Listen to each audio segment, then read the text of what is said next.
Hello, everyone. I hope you are in the mood for some true crime, some cult, some murder, some totally original Oregon characters. We are going to talk today about Ruby McConnell's incredible article, Things That Could Not Be Avoided. It's in our current issue of Alta Journal. And this is, we're gonna basically, if you've read the story, great. Hopefully I will have questions on your behalf. And as you know, you can ask them as well in the chat or the Q&A button. If you haven't read it, don't worry. We're going to go over kind of all of the fun details of it. We're going to have an absolute blast today. Before we do, I do my two little spiels. The first is to let you know how cool Ruby is. Ruby McConnell is a writer and geologist who writes about the intersection of the natural world and human experience. She is the author of the critically acclaimed outdoor series, A Woman's Guide to the Wild, and A Girl's Guide to the Wild, and its companion activity book for young adventurers. She's also the author of Ground Truth, A Geological Survey of Life, which was a finalist for the 2021 Oregon Book Awards. She lives and writes in the heart of Oregon County, and you can always find her in the woods. She also writes for Alta and has done incredible work for us. If you read the original Oregon Trail, the Applegate Trail series, it's just absolutely fantastic. So I encourage you to Ruby is our one of our Oregon experts and brings so much expertise to the magazine and to Alta Live. She has been on Alta Live before and she's got this down. Before I ask her a million questions, Alta Journal is an award-winning quarterly magazine focused on California and the West. We publish 4 gorgeous issues a year like this. You can subscribe for $50 a year. If you are coming to Alta Live every week and like what we do, and haven't already joined as a member, I really encourage you. Now is the time to subscribe, to show us that you support us, to get Alta in your mailbox. We host weekly events like this. Every Wednesday is Alta Live. It's at 12:30. And every third Thursday of the month is the California Book Club.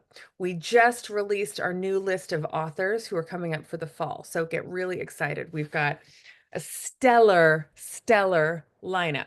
There is, oh, can't wait to hear Ruby talk about this story. There is a Q&A button at the bottom of the screen to ask questions for Ruby. There's also a chat. It's always cool to see where people are zooming in from. Pasadena, Portland, Texas, Potomac, Maryland, Tahoe City. Welcome to everyone. This interview will be recorded and posted to altaonline.com. And I really encourage you, I will drop it in the chat, to read Ruby's article because it is such a fun read. It is one of those articles when I was growing up, my brother and I would call them airplane articles because they're really fun to read on an airplane trip. So like a good distraction. It's a really fun and slightly terrifying read. So thank you, Ruby, for being here. Hi, thanks for having me. Can you, first of all, how did you, I know you are a native Oregonian. Um, when did you first hear about this story? There was a show, there's a cult leader, there's kind of a local character cop. Um, and in Eugene circles, this is a legendary story, but for the rest of the world, we didn't know about it. When did you kind of learn about Snake and Dirks? Right. So I first heard about it about 10 years ago, and I came again, I'm a geologist, not typically a true crime writer, but I came across it because at some point the communal group that Snake Brooks had started um, had moved into hand-dug caves in the forests outside Eugene. And as a geologist, I loved that. I was like, who are these people? There's a lot of sort of communes and collective living in Lane County, and I thought, the story of people who had taken to these caves and they were quite big. They had high ceilings and they had statues, and so the first people I reached out to were the BLM because it was on public land, and I was in the ranger station because I'm always in the woods, and they were like, oh yeah, we've got we can tell you all about it. We've got, BLM some being old Bureau of Land people. Management. Yes, Bureau of Land Management. Yeah. Okay, so I'm hoping kind of for those that haven't yet read the article, you can give us the super kind of short Reader's Digest version. Who was Snakes Brook and Snakes Brooks? Snakes plural? Snake? Snake. Yeah. Snake Brook Snake. and his family, the children of the life of the Children of the Valley of Life. children of the Valley of Life. Tell us Yeah. about Snake and his family. Okay, so Norman Brooks, his legal name was Norman Brooks, was born in Texas, and like a lot of young people in the late 1960s, moved to California, and met a bunch of groovy people in Southern California. You guys have a bunch of groovy people down there, and he had he was really idealistic, and he was very religious, and met these people and decided to form a communal group, with one woman in particular, um, who, when they started serving food on the beach and things like that, and then they sort of grew as a group and traveled around and collected primarily women, some men in the early days of the group, made their way eventually after some run-ins with law enforcement, as these kinds of groups did, to Lane County, where there was already lots and lots of communes happening and alternative religions. They came to Eugene. They opened a bunch of restaurants called Lighter Brown, Darker Brown. They started a cable access kids television show. They kind of became these larger than life characters and like took over the news cycle for a couple of years How many in were Eugene. there? How many were there in There the group? Ballpark. there were, at the time of the death of Roy Dirks, of Sheriff Roy Dirks, there were 18 women and several children in Snake Brooks. So I think they sort of hovered between, 15 and 25 in the years that they were like really active in the Eugene area. Yeah. And so there was, we were talking before we went live that there were a number of these alternative groups I believe use the phrase intentional family or intentional community repeatedly. Um, what is the and I realize that you are not a expert on this, nor am I, but is it fair to call them a cult? I mean, there's the component of the one guy, lots of women with whom he was in sexual relationships or romantic relationships with multiple women, having children with multiple women in his group. There's a religious component to it. Would you consider the children of the family of life a cult? Um, it's hard for me to say. The reason that I hesitate is because whether or not they were a cult was sort of weaponized against Norman Brooks. So when this community started to get into legal trouble, they fled to the deep forest outside Eugene and camped there. And I mean, this is really in the boonies. This is not a place that you stumble onto. This is not a place with paved roads. And Roy Dirks, the sheriff's deputy, he was a detective at that point, um, came into the campground unannounced and ended up being shot and killed. And that's sort of like the crux of this story. And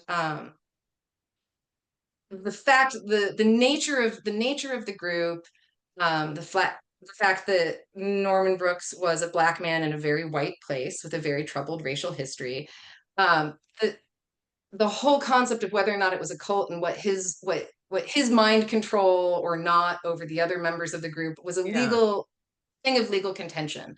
And so I would say that question is best posed to people who were in that group, who have had time to reflect. Yeah. um, That's a really good and point. and Yeah. I don't know that how they would have maybe answered back then is how they would have answered with several decades of reflection. What I can say, to be fair to everyone, was that they certainly had registered as their own church, so they had paperwork, They certainly were living communally. They certainly were contributing large sums of money, primarily to Snake's endeavors. And it does seem that he was a figurehead for the group. Now that being said, if you ask older people in Eugene today about cults, they will say every yoga class, every commune, everything was a cult. This was this. So even if we were to say it was a cult, that was also common here. And Right. wouldn't have necessarily been abnormal. So it's nuanced answer, It I is. know. It is. It is. All right. So I want to put a pin in Roy Dirks just and set the stage with Snakes Brooks and his family. So kind of at the point where this all comes to a head, I'm gonna kind of do Beth's little fast version here. That family has had these numerous businesses, including these 24-hour diners. They had the kids' TV show. They had one thing you had in your article, kind of this bizarre rescue system where if your car broke down, they would come and pick you up, and they had a medic with them, and they were scrappy. Were some of these businesses a front for Snake's illicit criminal enterprises? I don't know. He's been accused of that.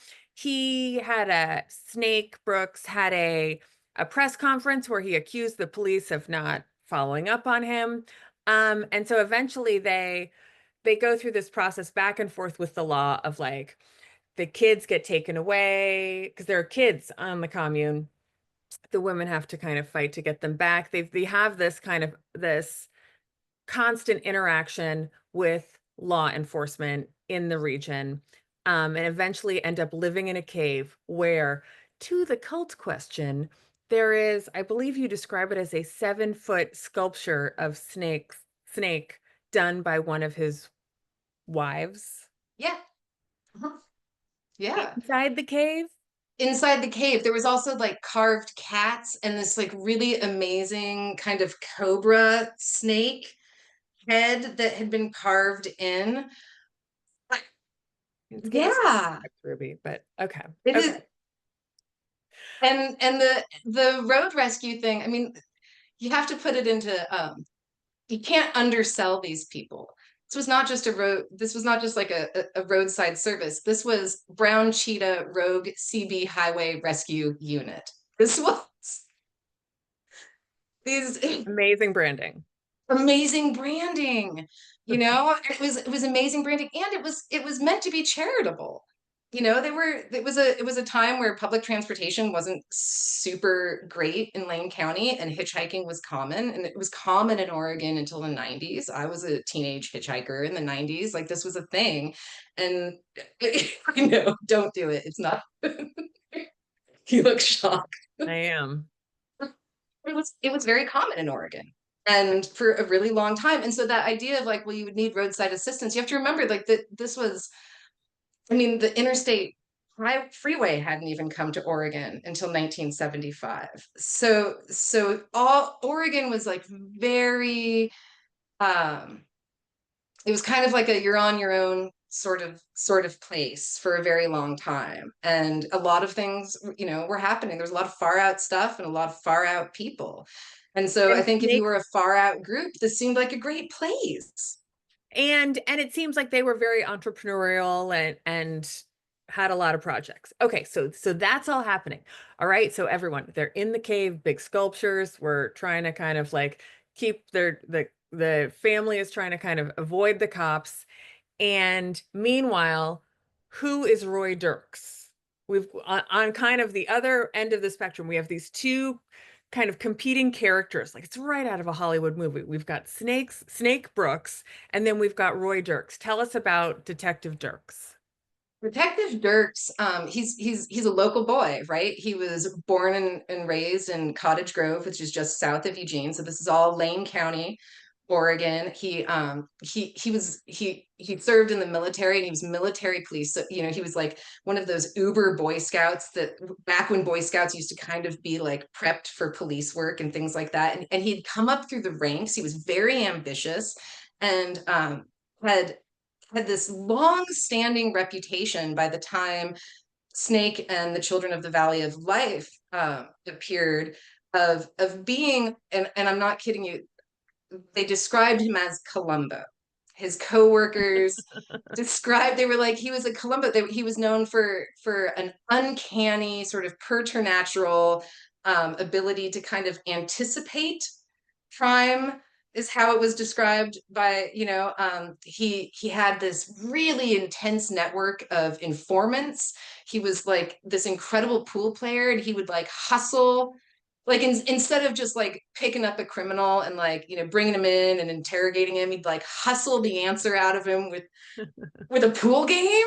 Like, if I can beat you at pool, then you'll have to tell me what's going on. I mean, and That he had this like invisible? knack for interrupting crimes in progress, and would like, there's stories of him like, chasing guys that have stolen like cash registers out of the grocery store. That, I mean, I live like in the neighborhood that this all played out. So like, out this window I can see the place where the cash register was stolen. I can see it. And they had like stolen the cash register, and they ran through the backyards, and they talked, the newspaper described it as like the receipt tape was sort of like trailing through the yards, and Dirks is after them. Like, I mean, he was like a cop's cop, he was a television cop. And he and Snake had rapport with one another. Yeah. They had a friendship. They were both up all night long. Dirks, he was a ladies' man. Like, women loved him. He was always described as, going out dancing. Like, like he could cut a rug, and he had like his own sort of slick charm. He'd been married several times. He was really a complex character. I mean, he did all of that, and then he was also this like incredibly devoted single father. Um, in a time when there kind of weren't incredibly devoted single fathers, and had this career, and so the two of them sort of, I think, converged, and both seem to have kind of just, it was the sense is that they were both kind of on this crazy ride of the 1970s in Lane County, and that they just kept converging until they reached this point of conflict. Okay. All right. So, yes, Gary Ruby is a great storyteller. I agree. Okay. So we've got Snake, we've got Roy, and there's this tension, but also one little kind of tidbit that you included in the story was that Roy would go to the 24-hour diner and talk to Snake. Like that's so interesting to me that they had this, as you said, a rapport and maybe even a friendship, kind of like in the movie Heat when Al Pacino and Robert De Niro sit at a diner together. Anyway, so all of a sudden, there is a dead body. The body of a 23-year-old washes up somewhere in the vicinity of the caves. And Roy Dirks, uses this as the reason to go to the compound, the cave, and investigate. What happens? Close. I have to correct you just a little bit. The cave happened years before. This was the second or third time that this group had retreated to a different place in the woods. Oh God. So, kind of complicated. Yeah, So, yeah. so they moved to the caves originally, and then all this stuff happened. And then, because that had been a place of safety, when they started to get into local trouble, they fled out to Blue River. Um, and Blue River has a brand new reservoir at the time, a brand new lake. It was a great fishing spot. It was also underinvested. There was a lot of like drugs being moved through Blue River through the locals, and so there was an ongoing investigation. So when Charlie Powers turned up dead in the reservoir, Roy Dirks was put on that case. And Charlie Powers was Just an ordinary guy hanging out in Blue River. So Blue River is about 50 miles, 55 miles outside of Eugene. Right. So, it was like, I mean, it's a town you could blink and miss it. And actually, unfortunately, in 2020, it burned down in our wildfires. So this is all, so more power to Blue River. There's people out there rebuilding right now. But so he drove out to go to a place called Hole in the Wall, Roy which drove is, out. Roy drove out to go see Hole in the Wall, which was like considered like a local drug house, like a party house, like a supply house. Like if you were someone like Roy who was in the know, you would have gone and talked to the people at Hole in the Wall and been like, what's up with this Charlie Powers thing? Did he really just drown in Blue River? The word on the street from what locals have told me was very much that Charlie had overdosed and that his body had been left in the reservoir instead of, because nobody wanted to take the heat associated. That's like the local explanation. Um, who knows what Roy thought about that? So we know that he told dispatch, he told his housekeeper where he was going, he told dispatch where he was going. He drove out to Blue River to Hole in the Wall. Hole in the Wall is maybe 2 miles away on unpaved logging roads, with no outlet, that just terminate in the forest from where the group with Snake Brooks was camped. There's no signs. There's no reason to go out there. And so somehow between going to Hole in the Wall and whatever else he was going to do, Roy decided to drive up the road further into the forest, away from any sort of development, down a very long, unlabeled, unpaved logging road to a landing where Snake and company happened to be. And he never came back.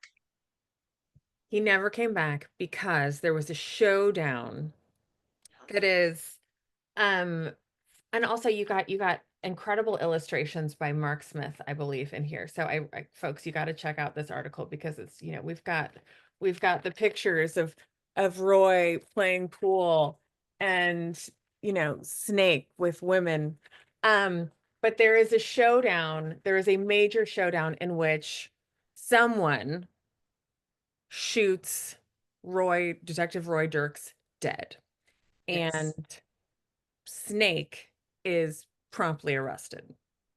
Yeah, well, there's a massive when Roy doesn't show up, there's like a massive manhunt. And so it's late spring and pre-climate change. So there's like knee deep snow in the forest, right? So like if you have images of Roy driving up on that logging road on like a sunny day where you're like, no, there's like snow everywhere, things are unlabeled. Um, the shooting happens, the confrontation happens, and the group flees into the The forest. confrontation happens kind of in front of everyone. The way that you so vividly describe it, it's literally like out of a Western, and the women, the wives, are gathered around watching this confrontation go down. Both men are armed, as is one of the wives, Mhm, who had a shotgun mhm. Yeah, or a rifle. or And when so they sort of cover up the body and they take off with their kids on foot into the mountains of Oregon and flee. And so like at the point that Roy doesn't come back and there is like an officer missing, they mobilize you know, everybody to go looking for this guy. And when they find him, it's a helicopter that spots his patrol car.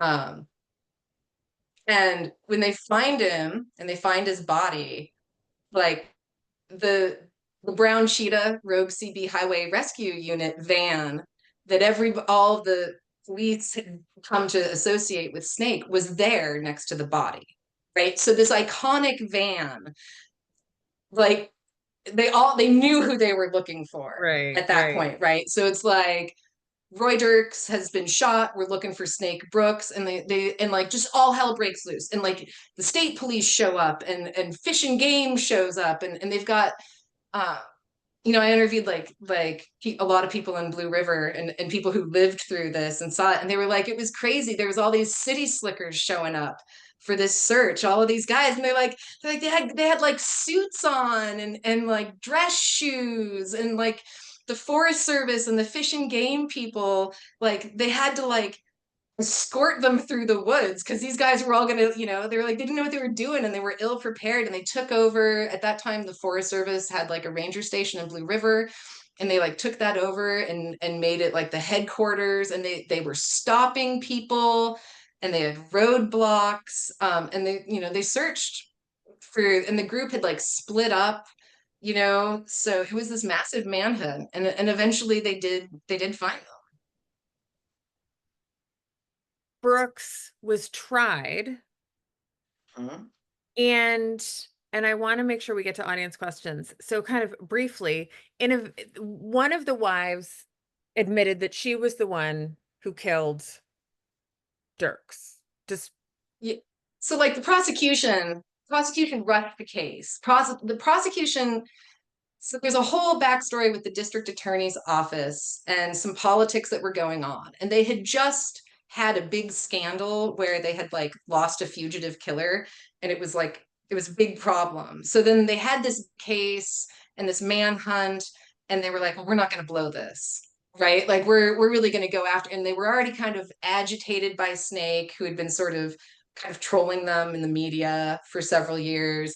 And so they rushed to prosecute, and then partway into the trial discover the forensics come back, and they're like, well, Snake didn't shoot Roy Dirks, one of the wives shot Roy Dirks. So then they switched and said basically, well, that little lady couldn't have made that decision on her own. If a woman kills a cop, it's got to be because a man told her to. And sort of continued to try and hold Snake accountable. much like, as you point out, that the LA DA did with Manson, who didn't actually kill anyone himself, but instructed mostly Yes, and the women. Manson case had just unfolded, Yeah. right? And some of the detectives, some of the key detectives in the Manson case, and attorneys had connections to Lane County. So you're right. So there would have been like communication, and that idea of, oh, this is another mind control cult Yeah. thing, Yeah. would have been sort of natural for them to follow. Yeah. But eventually, that the woman was convicted. They moved the trial to Portland so she could try and get a fair trial. And she was convicted. Brooks was convicted of hindering prosecution, I think is what they eventually got him on. And they both served time. Yeah. And where are they now? Hawaii, I believe. Well, Snakes Brooks passed away in 2016. But Belinda? Is still alive and well, and very understandably protective of her privacy, which I respect entirely. Yeah, I bet. Yeah. All right, let's get to some questions. First of all, I just there's so many puzzle pieces to this story, and the trajectory. What is so wonderful about your writing in this article, and I'm gonna send it to everyone, don't worry, you'll get your email this afternoon, is how you bring them together. These two characters just get closer and closer and closer to this disaster happening that is just absolutely riveting.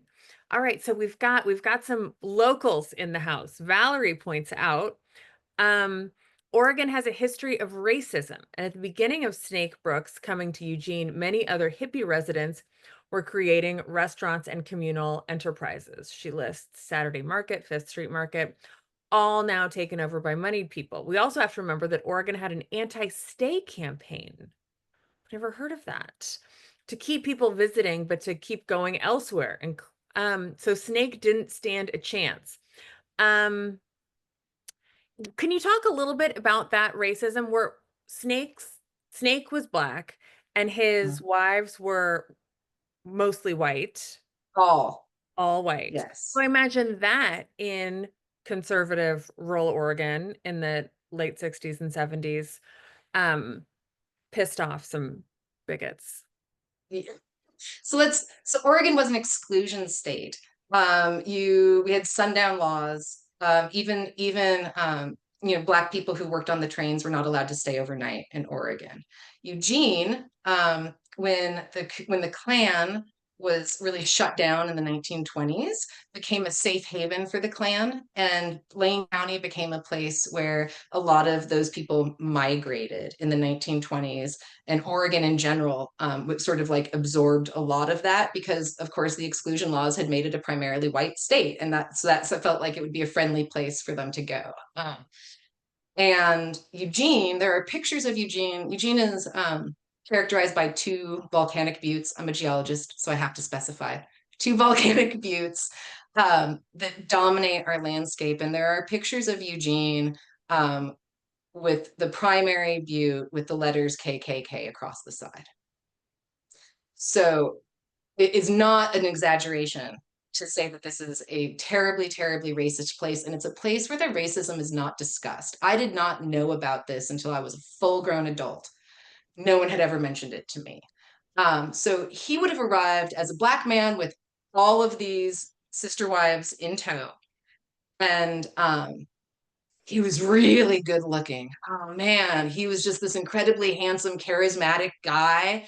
And immediately, part of why they moved out to the woods in the first place was that they weren't able to find a place to stay readily when they first arrived, which I suspect was a shutout because of people objecting to Snake. And so, like when I talked to one of the jurors on the trial, a woman who was wonderful, and she described the way that the prosecution, and in fact all of the men um, that she saw, that she witnessed, you know, like that were testifying, like the police and things like that, she described it as like a fascination with the sexuality part of this story.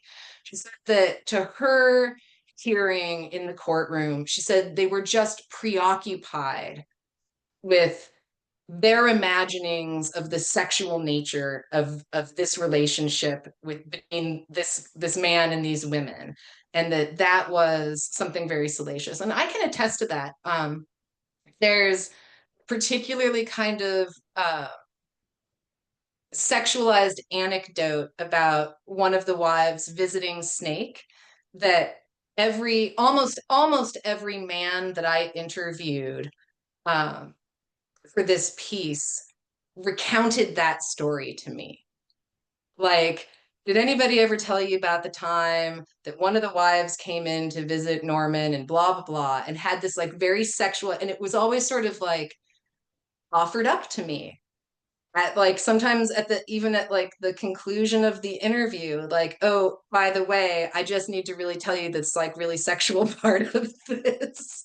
It like is wholly rumor. And I thought, wow, it's been decades, and all of the men who were involved still seem really preoccupied with Yeah. like was, you know, so like my experience matched the experience of that juror, where like the it seems like the town in general, particularly the men in the town, were like really caught up in this, and that there was something about like his race that made it more salacious to them. Yeah. Yeah. Marcia asks, what about the sheriff's income? The article implied shady business. Was Yeah, Dirks? I asked that question. You know, he had a paid housekeeper. He was a single dad. They didn't get paid a lot. He had a paid housekeeper. Um, you know, Dirks was part of a law enforcement team called the Lane Interagency Narcotics Team, LINT. And that team in the years after, you know, like in the going into the 80s, really received a lot of scrutiny around some of their heavy-handed tactics and some of the ethics and morality that were sort of overseen by the district attorney's office. Um, and you know, from some of my research, it sort of looked like maybe Dirks had been in and out of some undercover work early on in his years, and it's easy to imagine that he might have, for the sake of those great tips that he got, right, walked in a gray area, um, which I think a lot of cops that are used to undercover work probably do. You know, it's easy to imagine that his uncanny knowledge of where drugs were going to appear might be because he had, you know, side hustle. It's also easy to imagine that he was just really charismatic and people couldn't keep themselves from talking to him. But there's a lot of questions about what his ambitions were, how, was he on the up and up with all of his dealings? It's just really hard to know. There's a version that you could tell a lot of different stories about that character. Um, and I'm sure, as in most things, the truth is somewhere in the middle, Yeah. right? All right, You two more know. questions before I let you go. One is Marsha also asked, are there pictures of him somewhere? I haven't found them online yet. And I was kind of hoping for the same thing. Can you tell us how there's not a ton. You've spent a ton of time digging and digging and digging to find the real gory details of this story. Is there a lot of content we could find online and go see pictures of Snake and Dirks and the family, etc.? No, it's very, very limited. It's largely the images are from the old Oregon newspapers, most of which aren't well preserved. A lot of them you have to are only accessible in the deep archives at like the University of Oregon. So I spent a lot of time on microfiche, and the ones that are available are not indexed. So um, I read every newspaper, and I read like the you know all of every newspaper for approximately 10 years worth of what was available, and just took screenshots of it in order to describe them. And in fact, some of the images that you see are not actually of him. There was a lawsuit related to it. When Manhunt happened, it was like they just stopped every black man that they saw, and just they just welcome to Lane County. And after all of the events took place, one of the magazines that's no longer around did like this long article about him, and published a picture of another black man in a kitchen that was not Snake Brooks. I mean, Oh this is no. so it created all of this, and he sued and was like, this isn't, I am not this guy, you know. So there's for every like image that is available, there's like another one that isn't quite correct. It's interesting. There's a lot of misinformation out there about this. Um, all right. A quick note from Stephanie to fund your local libraries with funding cuts. Newspaper digitization programs are basically halting across the nation. So, helpful reminder there if you can do that. Last question for you, Ruby. This was this is a really, really interesting story, and you've spent so long researching it and reporting it, and it's such a riveting read in Alta. What is the bigger picture takeaway? What, beyond just like, this is a really fun half hour I spent reading this story and learning about this tale I knew nothing about. Is there something, a bigger lesson, a bigger picture we can take away from this? Yeah, and it is, don't ignore women, and don't underestimate what women will do to protect themselves, their children, and their way of life. Everything about this story has focused on Snake and Roy Dirks, but ultimately, that's two men, and there were 18 women in this story who go largely unnamed, largely unrecognized, and ultimately, it was their feelings, the protection of their children, and what was happening to them as a side effect of the man in their life that brought this conflict to a head. These women had been disregarded, and sort of been used as a tool of the law enforcement to leverage against Snake. And what I took from this story was, let's not forget the role of women in the history books and make sure that we get it right. But also, um, this is what happens when the system ignores how it's discriminating against and harming women, children, and the people that they love. And I think it's a cautionary tale about what systematic discrimination of anyone, and systematic disregard for people's humanity can sort of snowball into over time. That's what I took from this, is that you shouldn't ignore 18 women because there's two charismatic men stealing the headline. Yeah, I should have asked more. Where are the women now, other than one in All over the place. Some of them are still on the property that they purchased with really? Snake Brooks. Some of them stayed with him until his dying day. Yes. And the children are, I hope happy and healthy. Yeah. some of them stayed with Snakes until the end of his days. Fascinating. Yep. Um, Ruby, you are so much fun to speak with. I love reading your work. Even more, I love getting to talk with you about it. You're always so generous with your time and with Alta Live. I am just very grateful to you, as I know our audience is. Thank you so much. Yeah. Thank you so much for having me. Thank you for supporting my work. Alta's great. We love your work. Folks, I do want to invite you next week. We are going to meet the Bean King, Rancho Gordo Beans. The Bean King will be in conversation with recent Pulitzer finalist Gustavo Arellano. That is May 28th here at Alta Live at 12:30.